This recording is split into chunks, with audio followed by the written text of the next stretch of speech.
Good morning. Isho മിശിഹായ്ക്ക് സ്തുതിയായിരിക്കട്ടെ. നിങ്ങൾക്ക് എല്ലാവർക്കും സുഖമാണെന്ന് കരുതുന്നു. ദൈവം നിങ്ങളെ സമൃദ്ധമായിട്ട് അനുഗ്രഹിക്കട്ടെ എന്ന് പ്രാർത്ഥിക്കുന്നു.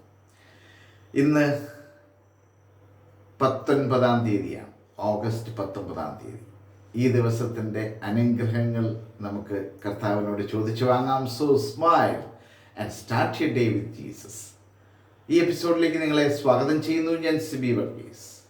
പ്രിയപ്പെട്ടവരെ, ഇന്നലെ ഞാൻ പറഞ്ഞിരുന്നു, നമ്മൾ ഓഗസ്റ്റ് മാസം 12 മുതൽ 18 വരെ പഠിച്ച വചനങ്ങൾ ഒരിക്കൽ കൂടി ആവർത്തിക്കുകയാണ്. എനിക്കും നിങ്ങൾക്കും അത് പഠിക്കുവാനും ഓർത്തെടുക്കുവാനും ഒക്കെ സഹായകരമാകും എന്ന് ഞാൻ പ്രതീക്ഷിക്കുന്നു.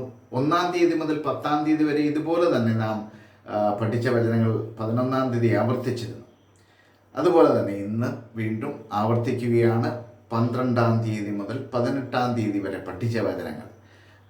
12 നാം പഠിച്ച വചനം വിശുദ്ധ പൗലോസ്ലീഹ റോമാക്കാർക്ക് എഴുതിയ ലേഖനം 8 അധ്യായം അതിൻ്റെ 28 വചനമായിരുന്നു.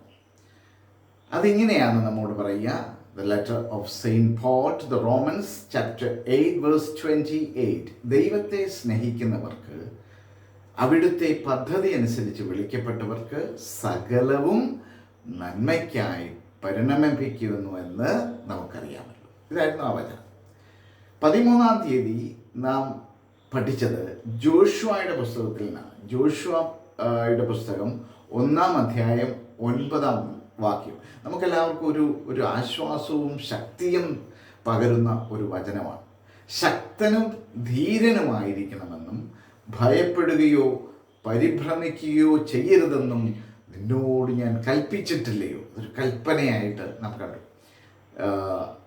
നിന്റെ ദൈവമായ കർത്താവ് നീ പോകുന്നിടത്തെല്ലാം നിന്നോട് കൂടെ ഉണ്ടായിരിക്കും. വളരെ മനോഹരമായ ശക്തി പകരുന്ന, നമ്മുടെ തളർച്ചയിൽ ശക്തി പകരുന്ന ഒരു വചനമായിരുന്നു. 14 നാം കണ്ടത് വിശുദ്ധ പൗലോസ്ലീഹ ഫിലിപ്പിയർക്ക് എഴുതിയ ലേഖനം 4 അധ്യായം 6 The letter of Saint Paul to the Philippians, chapter 4, verse 6. ഒന്നിനെക്കുറിച്ചും ആകുലരാകേണ്ട, ഒന്നിനെക്കുറിച്ചും ആകുലരാകേണ്ട, പ്രാർത്ഥനയിലൂടെയും അപേക്ഷയിലൂടെയും കൃതജ്ഞതാ സ്തോത്രങ്ങളോടെ നിങ്ങളുടെ യാചനകൾ ദൈവസന്നിധിയിൽ അർപ്പിക്കുകയും. ഇതായിരുന്നു 14 നാം പഠിച്ച വചനം. 15 നാം പഠിച്ച വചനം റോമാലേഖനം. വിശുദ്ധ പൗലോസ്ലീഹ റോമാക്കാർക്ക് എഴുതിയ ലേഖനം വീണ്ടും റോമാലേഖനത്തിലേക്ക് വന്നിരുന്നു. 10 അധ്യായം 17 റോമാലേഖനം 10:17. അതിങ്ങനെയാണ് ആകയാൽ വിശ്വാസം കേൾവിയിൽ നിന്നും, കേൾവി ക്രിസ്തുവിനെ പറ്റിയുള്ള പ്രസംഗത്തിൽ നിന്നുമാണ്. 15 നാം പഠിച്ച വചനം The letter of Saint Paul to the Romans, chapter 10, verse 17. ആകയാൽ വിശ്വാസം കേൾവിയിൽ നിന്നും, കേൾവി ക്രിസ്തുവിനെ പറ്റിയുള്ള പ്രസംഗത്തിൽ നിന്നുമാണ്.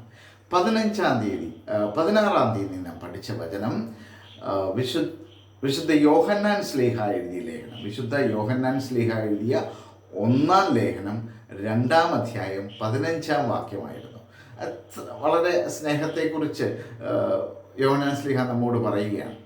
ലോകത്തെയോ ലോകത്തിലുള്ള വസ്തുക്കളെയോ നിങ്ങൾ സ്നേഹിക്കരുത്. ആരെങ്കിലും ലോകത്തെ സ്നേഹിച്ചാൽ പിതാവിൻ്റെ സ്നേഹം അവനിൽ ഉണ്ടായിരിക്കുകയില്ല. ലോകത്തെ സ്നേഹിക്കരുത്. ലോകത്തെ അല്ല സ്നേഹിക്കേണ്ടത്, ദൈവത്തെയാണ് സ്നേഹിക്കേണ്ടത്. കാരണം ലോകത്തിലുള്ള വസ്തുക്കളും ലോകവും എല്ലാം ദൈവത്തിൻ്റെ സൃഷ്ടിയാണ്. അപ്പം ലോകത്തെയോ ലോകത്തിലുള്ള വസ്തുക്കളെയോ നിങ്ങൾ സ്നേഹിക്കരുത്. ആരെങ്കിലും ലോകത്തെ സ്നേഹിച്ചാൽ പിതാവിൻ്റെ സ്നേഹം അവനിൽ ഉണ്ടായിരിക്കുകയില്ല. 17 നാം പഠിച്ച വചനം റോമാലേഖനം 8 അധ്യായം 35 ക്രിസ്തുവിൻ്റെ സ്നേഹത്തിൽ നിന്ന് ആര് നമ്മെ വേർപെടുത്തും? ക്ലേശമോ, ദുരിതമോ, പീഡനമോ, പട്ടിണിയോ, നഗ്നതയോ, ആപത്തോ, വാളോ, ഇതൊന്നും ക്രിസ്തുവിൻ്റെ സ്നേഹത്തിൽ നിന്ന് നമ്മെ വേർപെടുത്താൻ സാധിക്കുകയില്ല. 18 നാം പഠിച്ച വചനം വിലാപങ്ങളുടെ പുസ്തകം The Book of Lamentations, chapter 3, verse 22. വിലാപങ്ങളുടെ പുസ്തകം 3 അധ്യായം 22 കർത്താവിൻ്റെ സ്നേഹം ഒരിക്കലും അസ്തമിക്കുന്നില്ല. കർത്താവിൻ്റെ സ്നേഹം ഒരിക്കലും അസ്തമിക്കുന്നില്ല. അവിടുത്തെ കാരുണ്യം ഒരിക്കലും അവസാനിക്കുന്നില്ല. അപ്പോൾ നമ്മൾ ഈ പഠിച്ച വചനങ്ങൾ ഒരിക്കൽ കൂടി ആവർത്തിച്ച് എനിക്കും നിങ്ങൾക്കും ഓർത്തെടുക്കുവാനൊക്കെ അത് സഹായകരമാകട്ടെ. ഈ വചനത്തിൻ്റെയൊക്കെ അഭിഷേകം നിങ്ങളുടെ കുടുംബത്തിൽ വന്നു ചേരട്ടെ എന്ന് ആത്മാർത്ഥമായിട്ട് പ്രാർത്ഥിച്ചുകൊണ്ട് ആമേൻ.